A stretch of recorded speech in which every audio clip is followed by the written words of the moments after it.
Un cordial saludo a cada uno de ustedes. Una vez más nos volvemos a encontrar y poder estudiar juntos el mensaje de la palabra de Dios. Si tienen sus Biblias, hoy vamos a ir al Evangelio de Mateo, capítulo 16, y vamos a leer de los versículos 13 al 18. Leo yo este pasaje de la Biblia de las Américas que dice así. Cuando Jesús llegó a la región de Cesarea de Filipo, preguntó a sus discípulos: ¿quiénes dicen los hombres que es el Hijo del Hombre? Y ellos respondieron: unos Juan el Bautista, y otros Elías, pero otros Jeremías o alguno de los profetas. ¿Y ustedes, quiénes dicen que soy yo?, les preguntó Jesús. Simón Pedro respondió: tú eres el Cristo, el Hijo del Dios viviente. Entonces Jesús le dijo: bienaventurado eres Simón, hijo de Jonás, porque esto no te lo reveló ni carne ni sangre, sino mi Padre que está en los cielos. Yo también te digo que tú eres Pedro, y sobre esta roca edificaré mi iglesia, y las puertas del Hades no prevalecerán contra ella. Oremos. Padre, venimos en este día dándote las gracias por permitirnos estudiar tu palabra. Gracias por haber instituido la iglesia que está formada por todo creyente, Señor, que verdaderamente ha aceptado y recibido a Cristo como Señor y Salvador.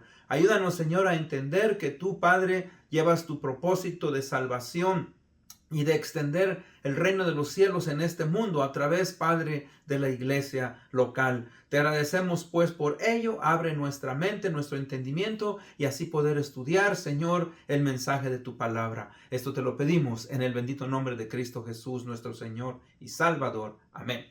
Bueno, hermanos, hoy vamos a estar hablando un tema que tiene que ver con la iglesia. Lo he titulado La iglesia, su autoridad y su deber. La iglesia fue instituida por el Señor Jesucristo, como vemos, y tiene, mis hermanos, ha recibido autoridad y también tiene un deber a lo que yo llamaría sumisión.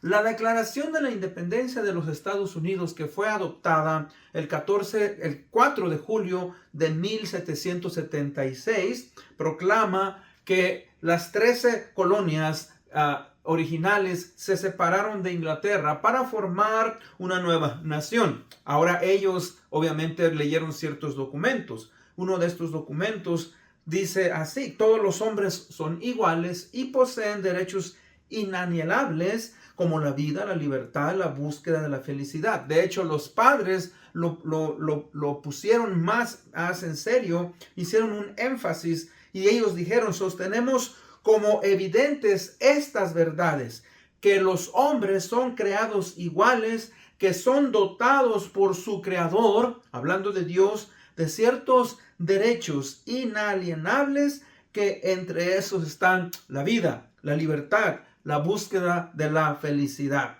Fíjese que esto fue una declaración, mis hermanos, poderosa que llevó a estas 13 colonias a independizarse de Inglaterra y formar una nueva nación.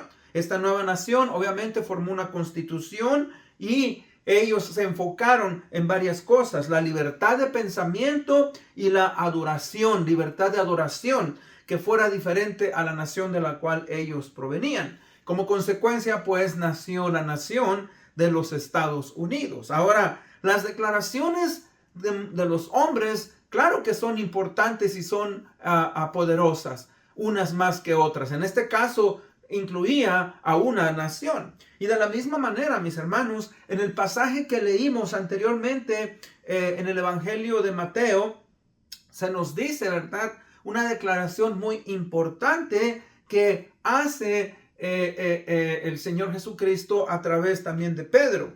Fíjese que hay dos declaraciones poderosas. La primeramente es el reconocimiento del apóstol Pedro a Jesús como el Mesías, como el Hijo de Dios por revelación divina. ¿Por qué? Porque si usted lee desde el capítulo 13 del Evangelio de San Juan, constantemente se le está negando al Señor Jesucristo su deidad, que Él es Dios, su señorío, que Él tiene control de todo, aún su misma familia, el lugar donde Él nació, en Nazaret. Y aquí Pedro está haciendo esa declaración diciendo: tú eres el Cristo, el Mesías, el Hijo de Dios, quien ha venido a este mundo.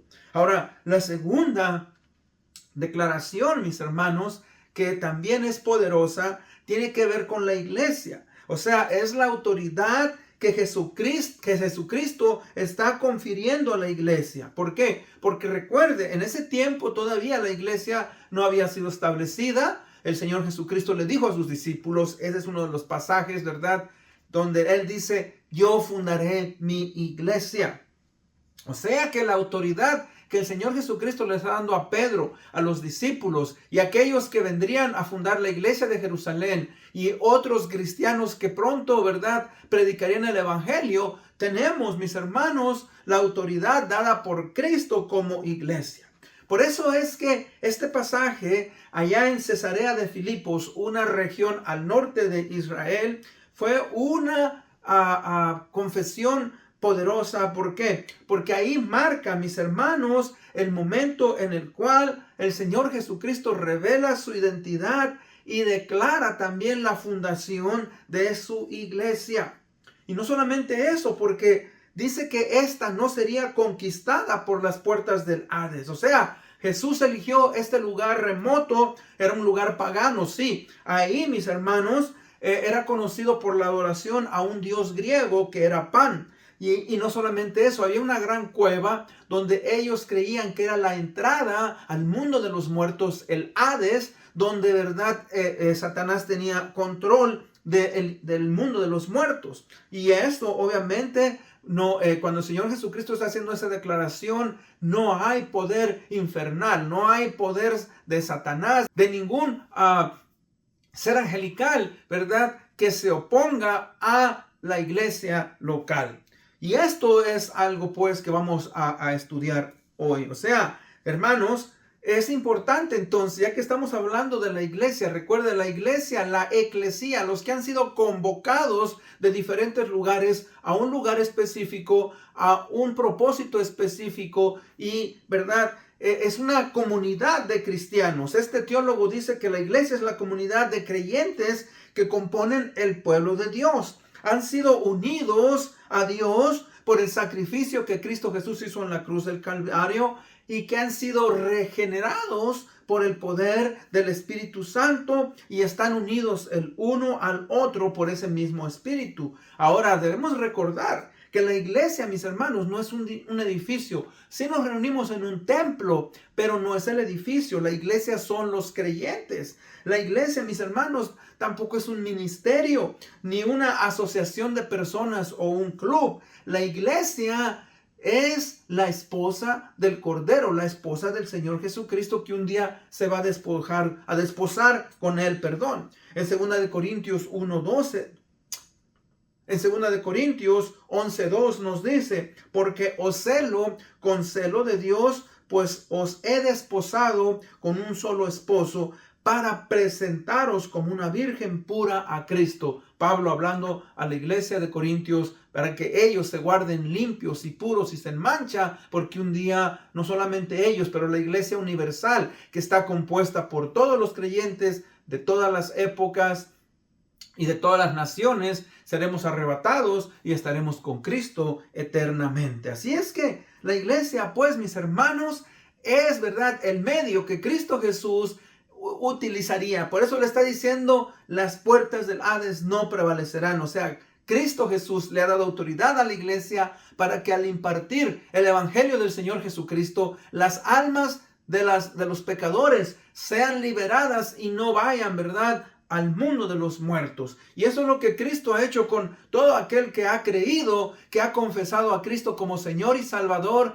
y que se ha arrepentido de sus pecados. Entonces, pues, vamos a enfocarnos primeramente en la autoridad de la iglesia. O sea, ¿por qué Cristo transfiere esa autoridad a la iglesia? Bueno, hermanos, debemos recordar por qué. Porque Cristo, mis hermanos, es el arquitecto, Cristo es el fundador, Cristo es el constructor, Cristo es el dueño y Señor de la iglesia. Y la iglesia, entonces, así puede llevar a cabo ¿qué? El plan de salvación a toda la humanidad. Compartimos el evangelio. Todos aquellos que hemos sido, mis hermanos, llamados a la salvación, hemos venido a través de la predicación del evangelio, que vamos a ver pues más adelante. Entonces, fíjese que ahí en el versículo 18 le dice, yo te digo que tú eres Pedro y sobre esta roca fundaré mi iglesia, edificaré mi iglesia, las puertas del Hades no prevalecerán contra ella. O sea que, hermanos, ninguna institución humana tiene tal autoridad más que la iglesia del Señor Jesucristo. Lo he dicho, lo he dicho anteriormente, lo he repetido. Algunas gentes no lo ven de una buena manera, pero ¿qué quiero decir? Quiero decir que la iglesia, mis hermanos, tiene más poder que la ONU, tiene más poder que la UNESCO, tiene más poder que cualquier institución humana. ¿Por qué? Porque cualquier institución humana es formada por seres humanos, pero la iglesia fue instituida y formada por Cristo Jesús. Ahora también debemos recordar, mis hermanos, que aquí cuando dice yo digo que tú eres Pedro y sobre esta roca fundaré mi iglesia, no está hablando de que Pedro es el fundador. No, mucha gente ha afirmado que Petros quiere decir una piedra y cuando dice y sobre esta roca está hablando, mis hermanos, de una roca enorme donde el fundamento es Cristo. Y de hecho, miren lo que dice Efesios 2:20. Efesios 2:20 no niega que Dios va a usar a Pedro, a los discípulos y a todos los creyentes. Dice, edificados sobre el fundamento de los apóstoles y profetas, porque ellos también hablaron de que un día vendría el Mesías. Pero miren lo que dice esta parte, siendo la principal piedra del ángulo Jesucristo mismo. O sea, Cristo es, ¿verdad?, el fundamento de la iglesia. Todo aquel, ¿verdad?, que viene a Cristo Jesús es edificado en Cristo Jesús. Efesios 2:20. O sea, mis hermanos, esa confesión que Pedro hace sobre Cristo, ¿verdad?, cuando él entiende eso, ¿verdad?, él va y predica el evangelio. Y usted lee el libro de los Hechos, cómo el apóstol Pedro entiende la importancia de predicar el evangelio, de cómo Cristo le dijo, tú serás pescador de hombres, no de peces, de hombres. Y Pedro, mis hermanos, fue usado grandemente para que la iglesia de Jerusalén fuera, ¿verdad?, naciera, que la iglesia de Jerusalén fuera instituida, y como consecuencia de ello, las iglesias se desparramaron, las iglesias empezaron a extenderse a todas las regiones del Imperio Romano, y hoy en día estamos los cristianos casi en todo el mundo. Digo casi porque hay regiones donde obviamente, ¿verdad?, rechazan el evangelio. Pero hermanos, Cristo, mis hermanos, es quien toma a cada creyente, porque Él dice que nosotros somos piedras vivas y nos coloca en la estructura de la iglesia, en 1 de Pedro 2 del 4 al 8. O sea, hermanos, la iglesia tiene que entender, los creyentes tenemos que entender que nosotros dependemos de Cristo, estamos fundamentados en Cristo y la iglesia es edificada en Cristo, no en ningún hombre o un grupo de hombres. No. Sí, Pedro fue usado para que esta iglesia en Jerusalén naciera, los apóstoles, pero después de eso, ¿verdad?, el Señor Jesucristo, por eso les dice en el libro de los Hechos, capítulo 1:8, y recibiréis poder cuando haya venido sobre vosotros el Espíritu Santo, y me seréis testigos en Jerusalén, en Judea, en Samaria y hasta lo último de la tierra. O sea, Cristo Jesús, mis hermanos, empodera al creyente. Cristo Jesús, a través de su Espíritu Santo, ¿verdad?, nos lleva a que nosotros, mis hermanos, trabajémonos unidamente y prediquemos el evangelio de una manera en la cual nosotros, ¿verdad?, somos usados, somos herramientas. De hecho, usted analiza el libro de los Hechos y ve cómo, ¿verdad?, Pedro y los apóstoles fueron usados. Ellos eran personas, mis hermanos, que no eran personas que habían ido a estudiar teología, simplemente fueron empoderados por el Espíritu Santo. Y usted ve cómo en un discurso que da el apóstol Pedro, se convierte en 3,000. Vuelve a dar otro discurso, se convierte en 5,000. Y luego dice, cada día el Señor añadía a la iglesia los que iban siendo salvos. Era a través de que ellos daban el mensaje de salvación y el Espíritu Santo transforma y cambia los corazones. Es lo mismo el día de hoy. Nosotros tenemos que ser fieles a la predicación. O sea que vamos a ver, mis hermanos, dentro de este punto, ciertas realidades que nosotros tenemos que entender. Mire, primeramente, realidad número 1, cuando dice Señor, mi iglesia. La iglesia, mis hermanos, es de Cristo, no es del hombre. No es del hombre. La iglesia es de Cristo. Algunas veces encuentro algunas personas que son creyentes y me preguntan, hermano pastor, ¿cómo está su iglesia? Ahora, yo entiendo lo que ellos quieren decir y a algunos les digo, bueno, no es mi iglesia, la iglesia es de Jesucristo. A mí me llamó a ser uno de sus pastores. Por eso en el libro de Pedro dice, ¿verdad? Y cuando venga el príncipe de los pastores, o sea, Cristo Jesús es el supremo pastor y tiene muchos pastores que ha llamado para alimentar a su iglesia, para guiarla, para protegerla. Entonces, una realidad es que cuando Cristo dice mi iglesia, la iglesia pertenece a Cristo, es de Cristo.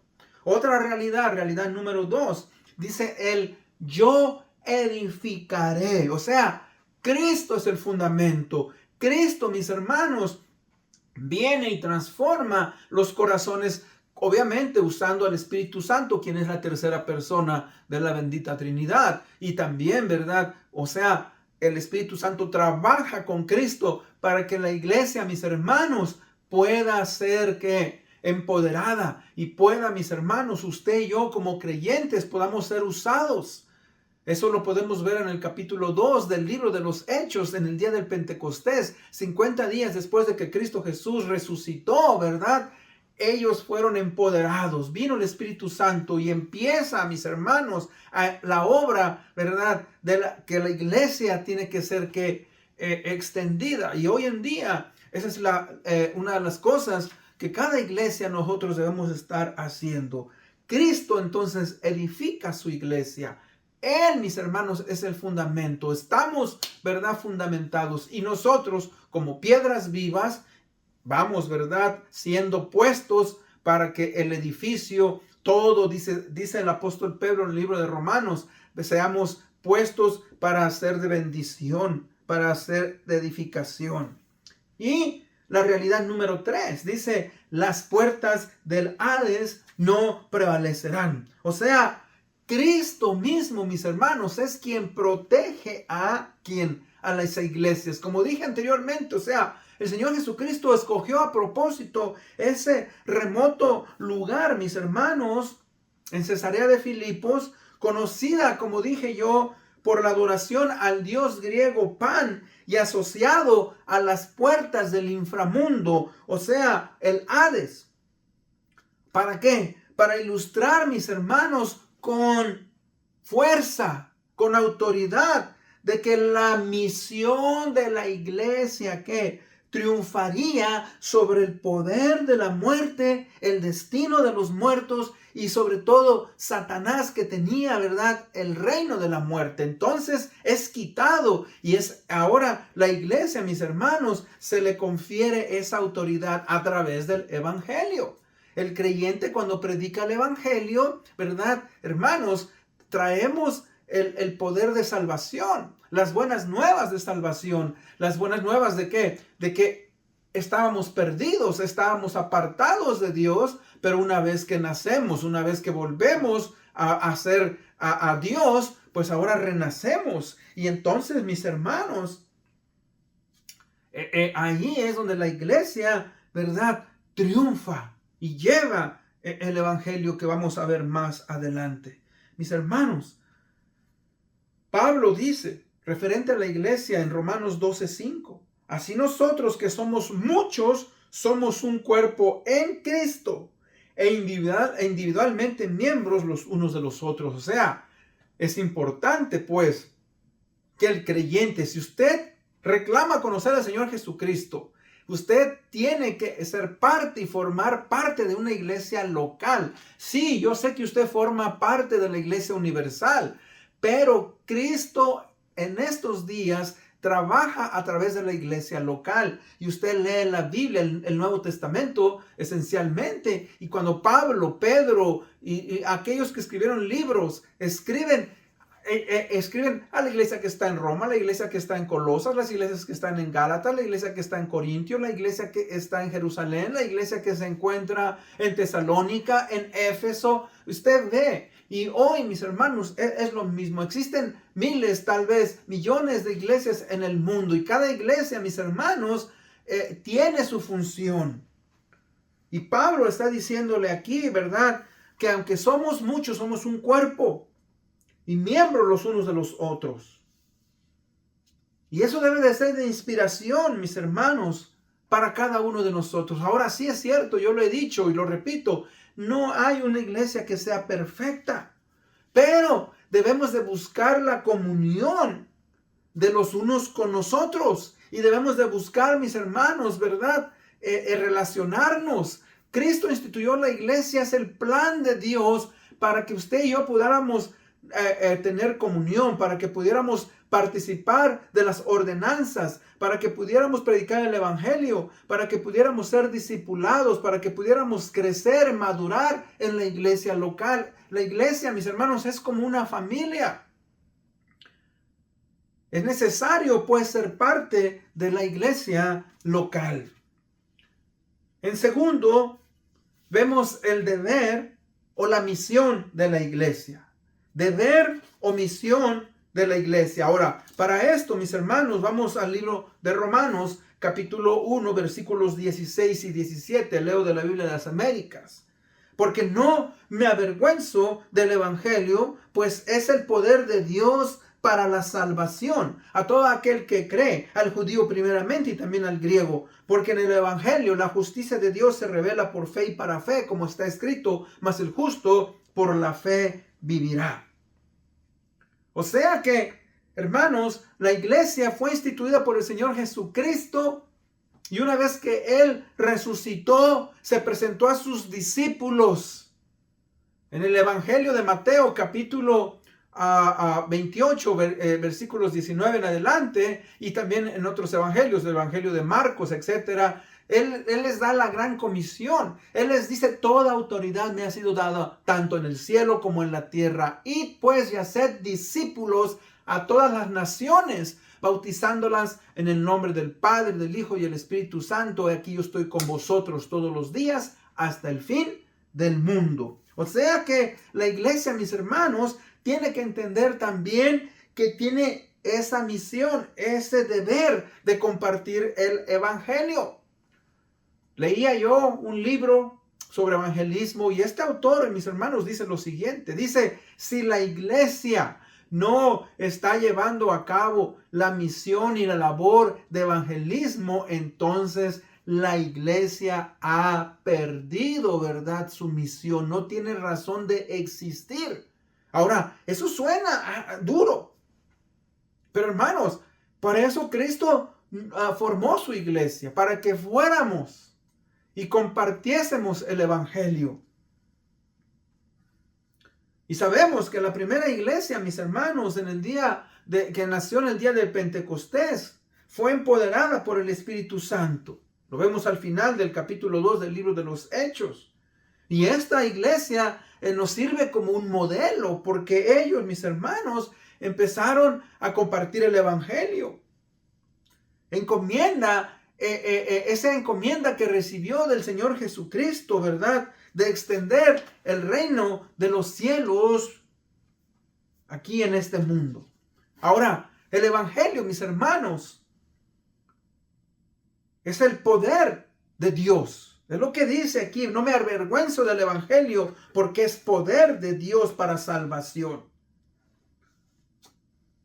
La iglesia, mis hermanos, a la cual el apóstol Pablo está escribiendo, se encuentra en Roma, en la capital del imperio romano. Esta iglesia, mis hermanos, tenía ciertas cosas a su favor y ciertas cosas en su contra. Cuando digo a su favor, mis hermanos, ellos podían ser de influencia a un gran número de personas.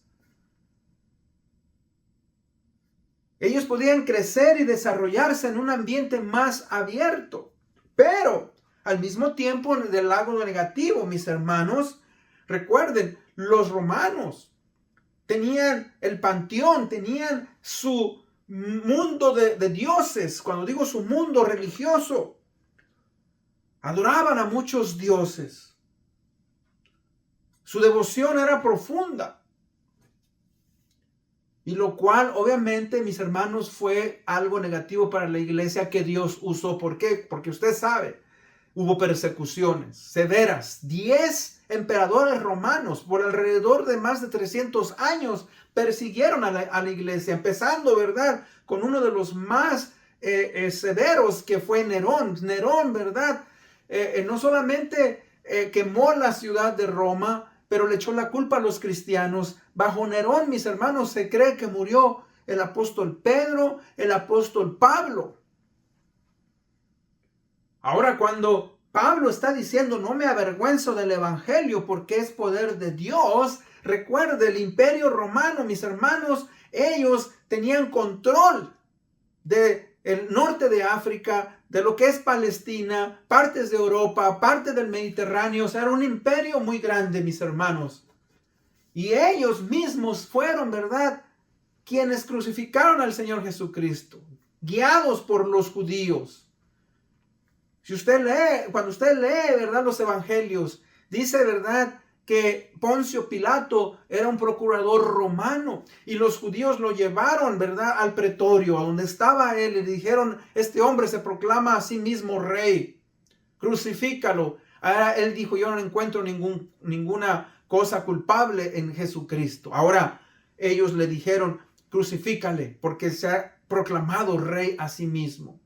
Poncio Pilato lo quiso dejar ir, pero obviamente a la turba le gritaron, él se lavó las manos. Ahora, lo que quiero decir con eso es, los romanos podían decir, ¿dónde está ese Dios, ese rey que ustedes reclaman, que fue crucificado en una cruz? La cruz, mis hermanos, era sinónimo de vergüenza. La cruz era usada para matar a aquellos, ¿verdad?, que eran malos. El Señor Jesucristo no merecía haber muerto en la cruz del Calvario. Murió por nosotros, por nuestros pecados. Muchos entonces podrían decir, ese Cristo que murió en la cruz no sirve. Pero Pablo, mis hermanos, él mismo tuvo un encuentro con el Señor Jesucristo rumbo a Damasco. Y por eso ahora Pablo, mis hermanos, está diciendo, no, yo no me voy a avergonzar del evangelio, porque cuando abrimos nuestras bocas y compartimos el mensaje de las buenas nuevas de salvación, estamos trayendo salvación a la humanidad. Es el poder de Dios para salvación a todo aquel que cree, que abre su corazón. Obviamente, tanto para el judío como para el gentil o el griego. Porque en el evangelio dice, la justicia de Dios se revela por fe y para fe. O sea, hermano, amigo que me escucha, el evangelio, ¿verdad?, nos ayuda a poder entender a través de la fe nuestro estado de pecado y nosotros arrepentirnos. Hermano, amigo que me escucha, Pablo está diciendo aquí que la iglesia pues tiene el deber de compartir ese evangelio. El evangelio, las buenas nuevas de salvación, de que sí, éramos pecadores, pero hemos sido justificados y seguimos teniendo una naturaleza pecadora, pero que ahora hemos sido justificados. Ya no hay una condena a aquel que tiene a Cristo Jesús como Señor y Salvador, porque ha puesto su fe en ese sacrificio que Él ha hecho por nosotros. La iglesia, pues, mis hermanos, tiene autoridad, y la iglesia, mis hermanos, tiene, ¿verdad?, la misión de llevar adelante el evangelio del Señor Jesucristo. Somos llamados como individuos a abrir y compartir el mensaje de salvación. Quiero concluir leyendo este pasaje de uno de los pastores de más influencia en estos últimos tiempos, el pastor John MacArthur. Él dijo esto sobre 10 realidades de la iglesia. Ministrar, él dice, ministrar en la iglesia constituye el más alto privilegio. Nada podría ser más honorable o tener mayor significado eterno que servir a nuestro Señor Jesucristo en su iglesia. Este privilegio es también la más seria responsabilidad que una persona puede tomar. Cumplir este privilegio y desempeñar esta responsabilidad demanda de un individuo una comprensión de la iglesia y sus ministerios que sea correcta de acuerdo a la palabra de Dios. Para comprender los asuntos de la iglesia y establecer sus entendimientos como un fundamento para el ministerio, necesitamos entender unas cuantas verdades básicas sobre lo que la iglesia local es. Y dice, la iglesia es la única institución que el Señor prometió construir y bendecir. La iglesia es el lugar de reunión de los verdaderos adoradores. La iglesia es la más preciosa asamblea o reunión sobre la tierra, por cuanto Cristo mismo la compró con su propia sangre. La iglesia es la expresión terrenal de la realidad celestial. La iglesia triunfará finalmente, tanto local como universalmente. La iglesia es el lugar de la comunión espiritual. La iglesia es proclamadora y protectora de las verdades divinas. La iglesia es un lugar principal para la edificación y el crecimiento espiritual de sus miembros. La iglesia es el lugar para impulsar la evangelización del mundo. Y la iglesia es el ambiente donde se desarrolla y madura el liderazgo espiritual fuerte. Estos 10 artículos mencionados son precisamente las razones por las que amo la iglesia y he dedicado mi vida a ella. El entendimiento de esas verdades es la base de un ministerio efectivo. Ahora, todos nosotros, mis hermanos, tenemos que entender eso. Por eso, Cristo, mis hermanos, nos llama a formar parte de la iglesia y que usted y yo, ¿verdad?, trabajemos y honremos al Señor Jesucristo. Y con eso pues en mente vamos a orar para ser despedidos. Padre, te damos las gracias, la honra y la gloria por habernos permitido estudiar tu palabra. Señor, que tu iglesia, Señor, sea edificada. Que tu iglesia, Señor, los creyentes podamos madurar y, Padre, entender que nos has dado autoridad y nos has dado una responsabilidad, una misión. Abre nuestra mente y nuestro corazón para seguir adelante con esa gran labor que tú, Señor, nos has dado. Esto lo pedimos en el bendito nombre de Cristo Jesús. Amén. Gracias por escucharme. Hasta la próxima.